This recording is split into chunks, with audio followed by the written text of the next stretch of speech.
যে বাংলাদেশের সকল সাধারণ শিক্ষার্থী একটা পর্যায়ে পড়াশোনা শেষ করে যখন চাকরি পরীক্ষাতে আসে তখন তার মানসিক চাপ থেকে শুরু করে পারিবারিক চাপ, অনেক চাপের মধ্যে দিয়ে তার যেতে হয়। এখানে যারা মানে হচ্ছে চাকরি পরীক্ষা দিবে, এমনও দেখা যাবে যে এই চাকরি পরীক্ষা তার লাইফের এটা শেষ পরীক্ষা। এই পরীক্ষাটি খুবই গুরুত্বপূর্ণ। নির্বাচনকালীন সময়ে একজন পরীক্ষার্থী পরীক্ষা দেওয়ার পূর্বে তার প্রিপারেশনের একটি বিষয় রয়েছে, সেই সাথে নিরাপত্তারও একটি বিষয় রয়েছে।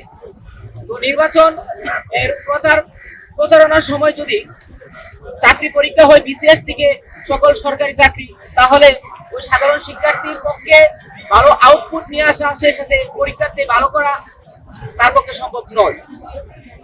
আমাদের এই বিষয়ের উদ্দেশ্য, সচেতন মহলের উদ্দেশ্যে বলার উদ্দেশ্য হলো যে এই মুহূর্তে নির্বাচনকালীন সময়ে যেন পরীক্ষার্থীদের কোনো চাকরি পরীক্ষা না নেওয়া হয়, সেটা নির্বাচনের পরে একটি সুবিধাজনক সময়ে নেওয়া হয়।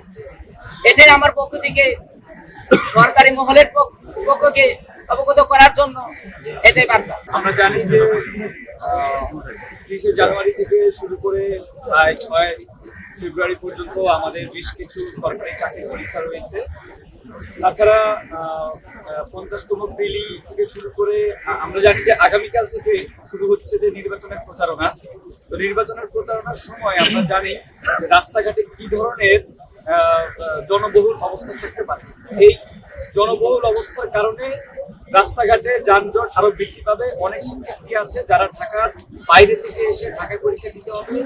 তো এই যে শিক্ষার্থীরা বাইরে থেকে এসে ঢাকায় পরীক্ষা দিবে, এই যানজটের মধ্য দিয়ে তাদের আসার জন্য তাদের নিরাপদে পৌঁছানোর একটা ঝুঁকি রয়ে যায়।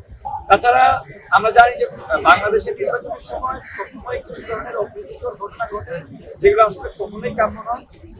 সেই ধরনের অপ্রীতিকর ঘটনার মাঝে যদি কোনো শিক্ষার্থী আটকা পড়ে যান বা কোনো শিক্ষার্থীর যদি কোনো ক্ষয়ক্ষতি হয়ে থাকে, এটা দায়ভার আসলে কে নিবে?